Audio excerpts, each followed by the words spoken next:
On this week's episode, we're talking football, specifically the December 5th, 1971 game between the Cleveland Browns and Cincinnati Bengals that was played at Cleveland's Municipal Stadium. The Browns won and clinched their very first AFC Central Title at this game, so we'll share with you some of the highlights from this game and then share with you the story surrounding this game-used relic.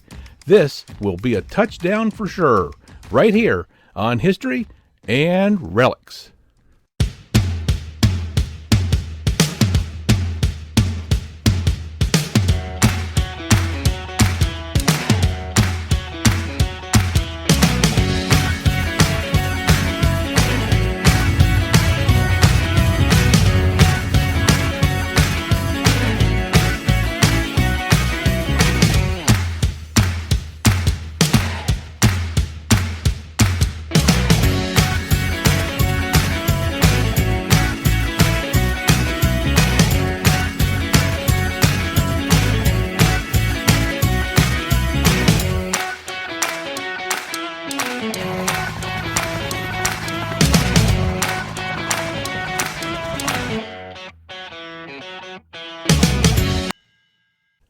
"51 years ago, on Sunday, December 5th, 1971, at 4 in the afternoon, the Cleveland Browns hosted the Cincinnati Bengals at Cleveland Municipal Stadium before a crowd of 82,705 who were there to see their Brownies take home a win on this 36-degree day.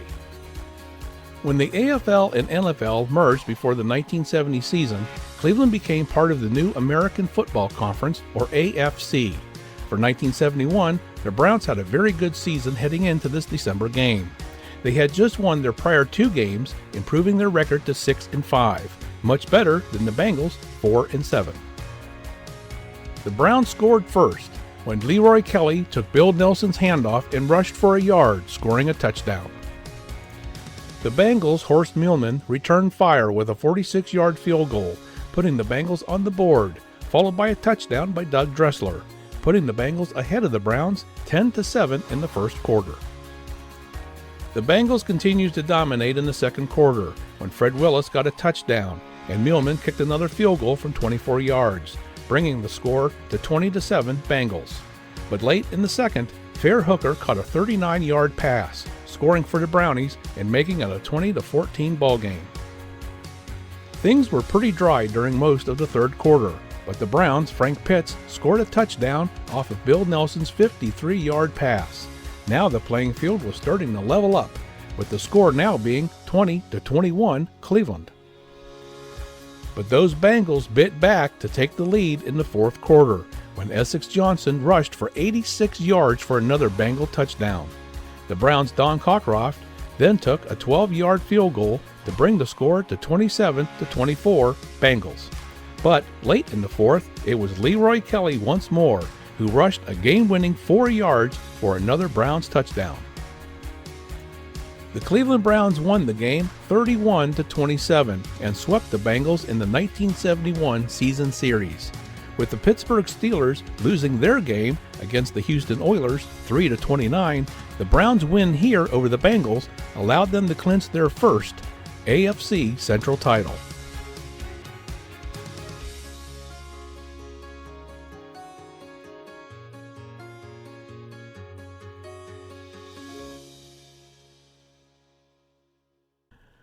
Leroy Kelly rushed for 127 yards in all in 23 carries, while Bo Scott added 61 yards in 12 tries as the two combined to average over 5 yards per attempt. Bill Nelson completed half of his passes, going 14 of 28 for 228 yards with 2 interceptions. Frank Pitts caught 5 passes for 103 yards and had 5 receptions for 80 yards. The Bengals tight end Bob Trumpy went on to serve as the color analyst on Browns preseason telecast for several years, led his team with 43 yards receiving on 3 catches.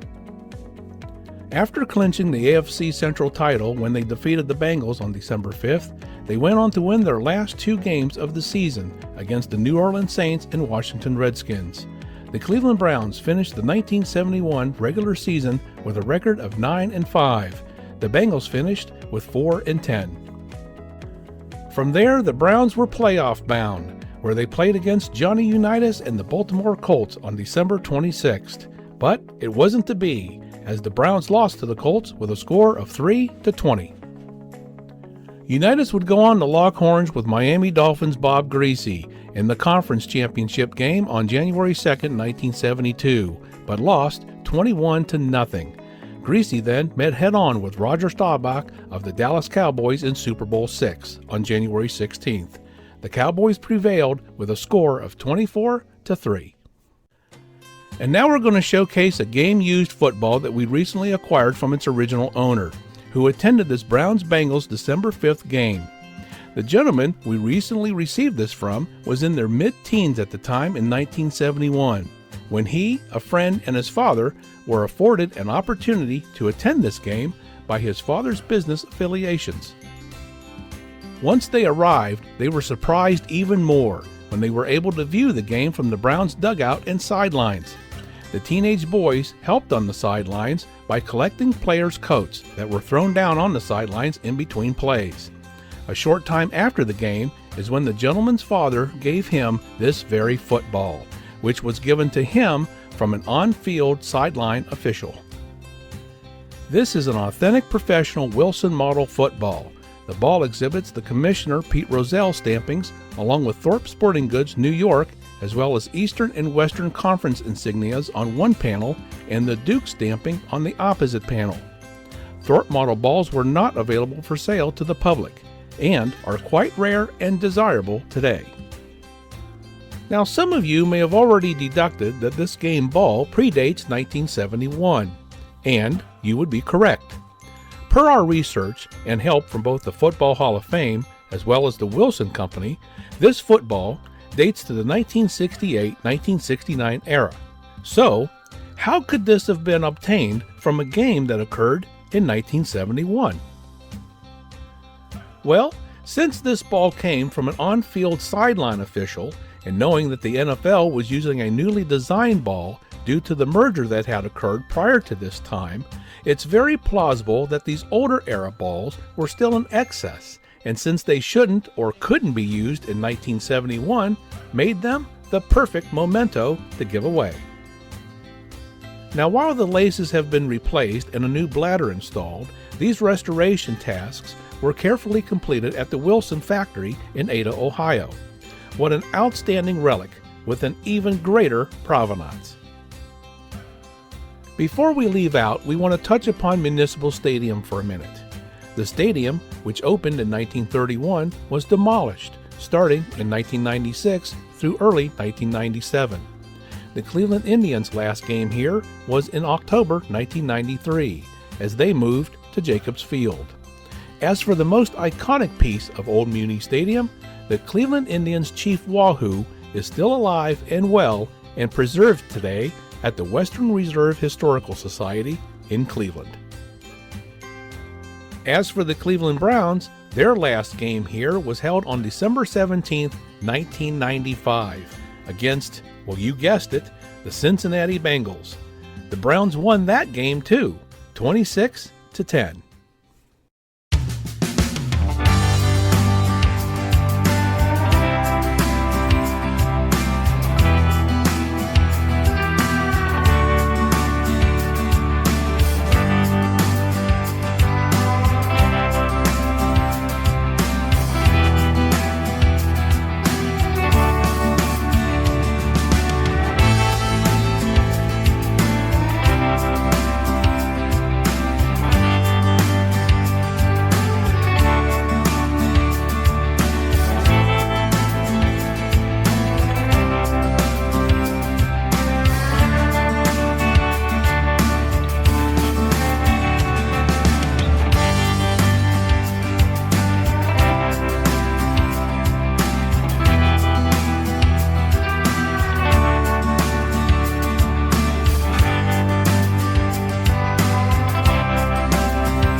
Thank you for joining us today. We hope you enjoyed our program. If you like our content, we ask that you give us a thumbs up, a like, share with your friends, subscribe to our channel, and ring that notification bell so you always know when our new content is published. And all of this costs nothing, but means a lot to us and keeps us growing. You may also leave us a tip if you choose. The address is provided here on your screen, and a link is provided in the description area below. So until next time, everyone, this one is history. Hey, and be sure to check out our eBay store under ID, History and Relics. We're now featuring channel merchandise, starting with our new logo magnet. They're only $5.50, and net proceeds go towards supporting our channel.